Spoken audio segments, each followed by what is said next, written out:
And now a wonderful person. Already we've spoken so highly of him, but I need to add on more and more, it never stops, who brought a whole new dimension to diplomatic ties between Pakistan and the USA. I feel honored to give a brief introduction of Mr. Zachary Harkenrider, the US Consul General of the United States of America in Lahore. He assumed charge as the US Consul General in Lahore on May 18, 2014. He is a career member of the US Foreign Service with over a decade of experience working in developing and post-conflict countries. From July 2013, Mr. Harkenrider served as Deputy Political Counselor at the US Embassy in Islamabad, where his work focused on the US-Pakistan strategic dialogue, Afghanistan policy, and regional peace and stability. His previous assignments include the Office of the US Special Envoy for Sudan and South Sudan, where Zach supported the Special Envoy's efforts as he led US engagement with both countries on a range of issues stemming from Africa's longest civil war and South Sudan's 2011 independence. Prior to this, Zach had 2 assignments in Afghanistan, in US, and he was also at the Embassy Kabul's Political Military Affairs Officer and as the State Department representative on the Provincial Reconstruction Team in Ghazni. He also served as political officer at the US Embassy in Niamey, Niger, and public affairs officer at the US Consulate General in Kolkata, India. Mr. Harkenrider is a native of upstate New York's Capital District, a real New Yorker, a graduate of the University of Rochester, and enjoys hiking, biking, collecting art and rare books, and viewing historic architecture. This was the right place for Zach to be in. It was Lahore, and I'm sure he enjoyed his stay here. He is fluent in French and Afghan dialect Persian and is a recipient of the Department of State and Labor's 2000 Award for Excellence in Labor Diplomacy, 2 Superior Honor Awards, 2 Meritorious Honor Awards, and a Sinclair Award for Excellence in Dari, which is the Persian dialect.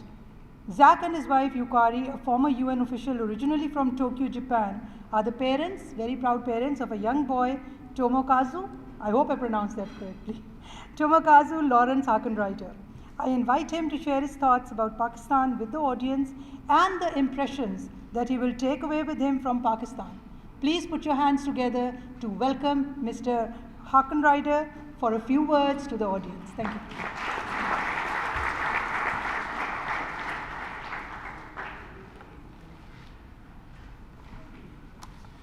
Very good. Thank you so much, Aisha, for that kind introduction.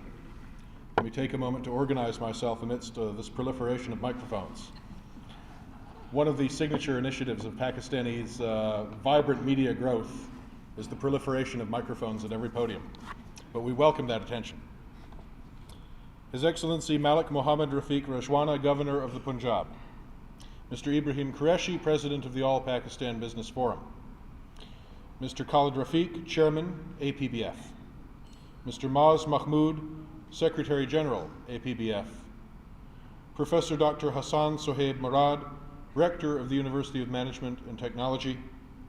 Aisha Hamid, APBF Board Member and Master of Ceremonies this evening. Distinguished guests and friends, Assalamu alaikum and good evening.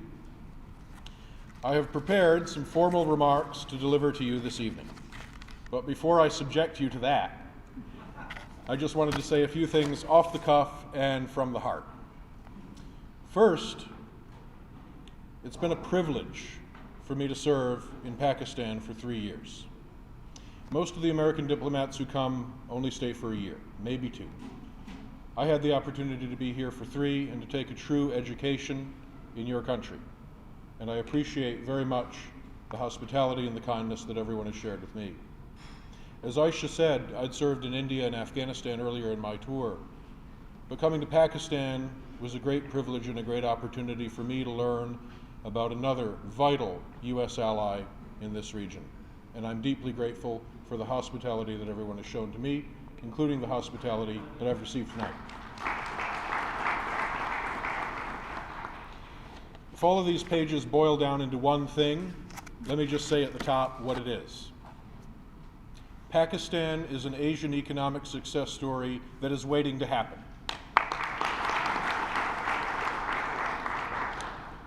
That's not an off-the-cuff impulse. It is rather my reflected view after 3 years of being here in Islamabad and in Lahore and seeing the great things that people just like you, including a lot of the people who are in the room tonight, are doing every single day. And finally, for Ibrahim Qureshi, you will get me on a golf course, maybe after I retire.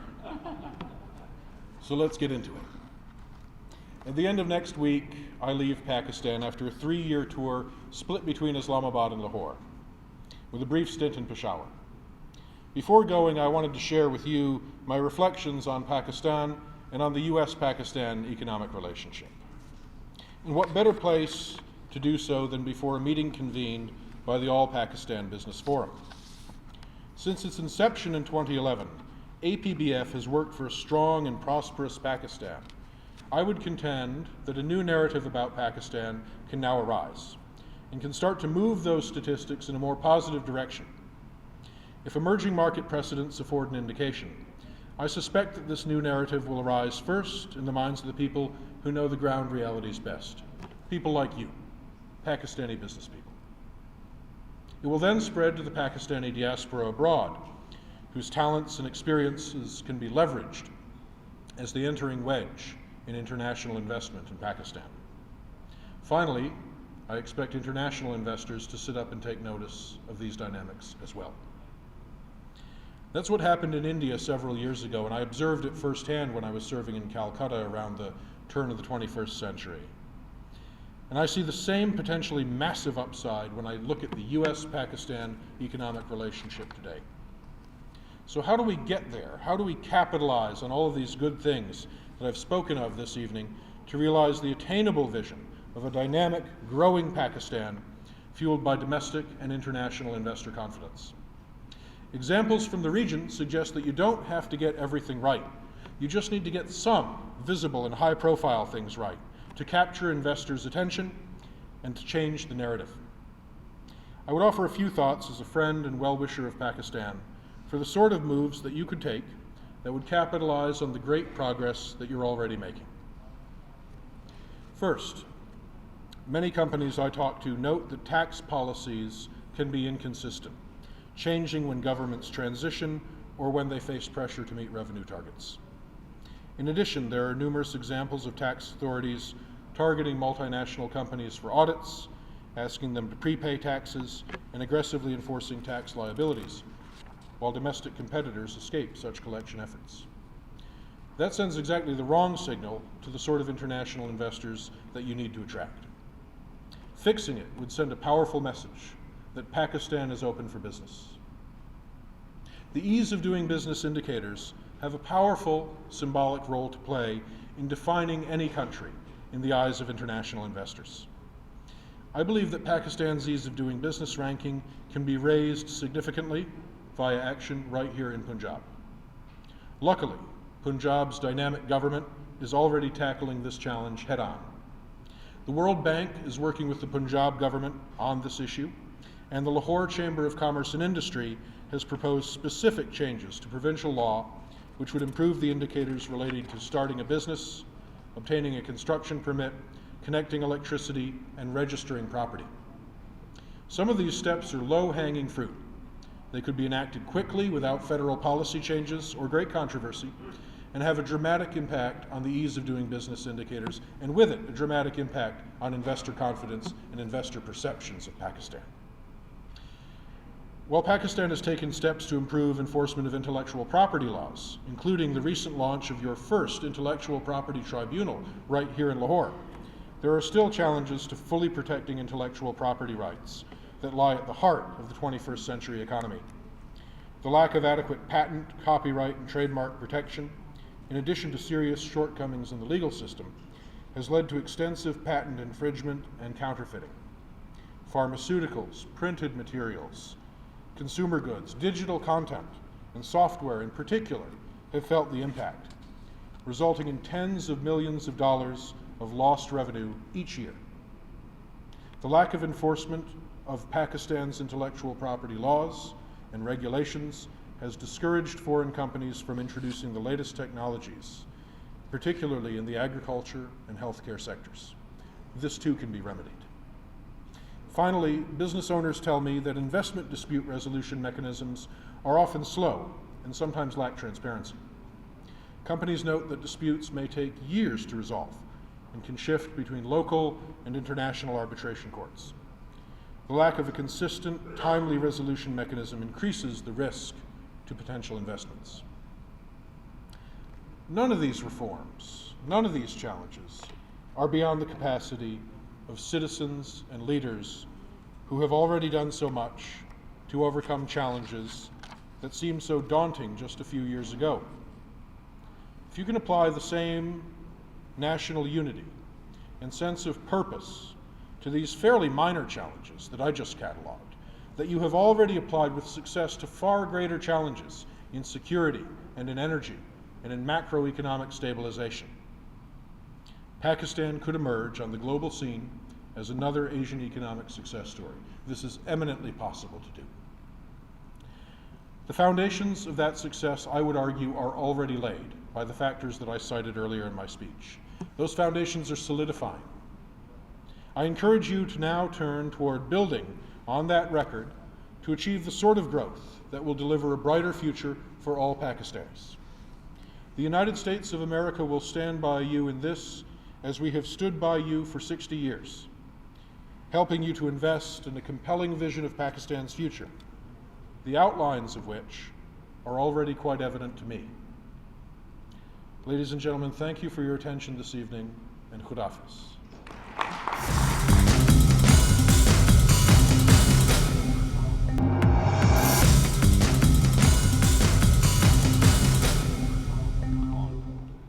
The All Pakistan Business Forum was formed in 2011 with an objective to bring business leaders, chambers, associations, all on a united platform to endeavor for a strong and prosperous Pakistan.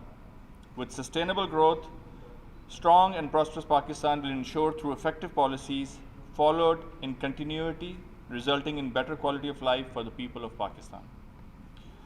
Our mission statement at APBF is inspiring business leaders to help build a prosperous Pakistan. The business community of Pakistan is the backbone of this country. And we invite you to be a part of this journey that entrepreneurs of your caliber and passion are desirous of undertaking to bring about a positive change in Pakistan. In addition, APBF offers you the ability to network with other businesses worldwide and enhance your share of business in the global village.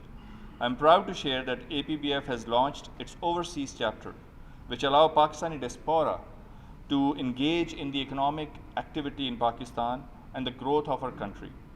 Our membership represents a diverse mix of industries, services, and trades. However, the most pronounced common element among all of us is a proven track record of success and on-ground delivery, along with the utmost desire to overcome the red tape and status quo. In short, we are a group of implementers who believe in action. Coupled with strategy and planning, transparency and professionalism is the hallmark of our team. His Excellency Zachary Harkenrider arrived in Pakistan 3 years ago, and he had a very successful tenure as a diplomat. And like Ma said, it seems like yesterday, literally when we hosted him 2 years ago, being the Consul General for United States in Lahore. During his 3 years tenure in Pakistan, he's been able to cement the good relations between Pakistan and United States. He has been actively involved in supporting Pakistan against war and terrorism, providing support for energy crisis, and working closely with the government and the business community to improve the macroeconomic indicators for Pakistan. Zach has been constantly engaged to build strong relationships between Pakistan and US, and with each year passing during his tenure, the relationship has become stronger. I see him as a very visionary diplomat who truly believes in the people of Pakistan, the business community, the civil society, and all other pillars that support our economy. During many of my interactions, formal and casual, I've been seeing him painting this amazing picture of Pakistan in years to come. And it's very heartening to see a foreign diplomat from US believing in the people of Pakistan and in this country with a very prosperous future. I remember one of his statements, one of these days, off days when we were talking, and he said, if we work hand in hand, we can bring about so many positive developments in the area of healthcare, education, science and technology, and energy. Honestly, I cannot agree more. We also need to develop more people-to-people contacts, more trade and business delegations to our largest trading partner in the world. The United States consistently ranks among the top sources of foreign direct investment in Pakistan. And Pakistan has already achieved great milestones with more than $30 billion worth of financial assistance received from the US over the last 15 years. Zach has always been a very strong advocate of how Pakistan can attract more foreign direct investments from other countries, keeping in view that our percentage of direct foreign investment is only 16% compared to the South Asian countries, which is double the number. There are many initiatives that the US government has taken in Punjab during Zach's tenure. But I will talk about one initiative personally, which I believe is a game changer for the people of Punjab and for this country. No bank in Pakistan would give loans without collateral to students to pursue their dreams to become entrepreneurs. If students from universities and colleges come out today, they cannot get the financial assistance to launch their companies. With the support of the US government and the USAID, a remarkable historic initiative took place in Punjab, where 3 local banks are engaged with the support of USAID and are lending money to the students of the Punjab universities across Punjab, where they can get up to a loan of 500,000 rupees, 5 lakh rupees, by presenting their business plan and having the bank to believe in their business plan. So I think this is a big achievement and support from our friend and our colleague here, Zachary Harkenrider, and please give him a big round of applause for that. Now it gives me great pride to introduce Mr. Hassan Shoaib Murad, the Rector of the University of Management and Technology, who is the brain behind a great model of outstanding education. As a very humble person, he has in fact very strictly asked me not to introduce him further than that he is a rector of UMT, because that in itself is a great and explanatory introduction of him. So please put your hands together to welcome Mr. Hassan Shoaib Murad.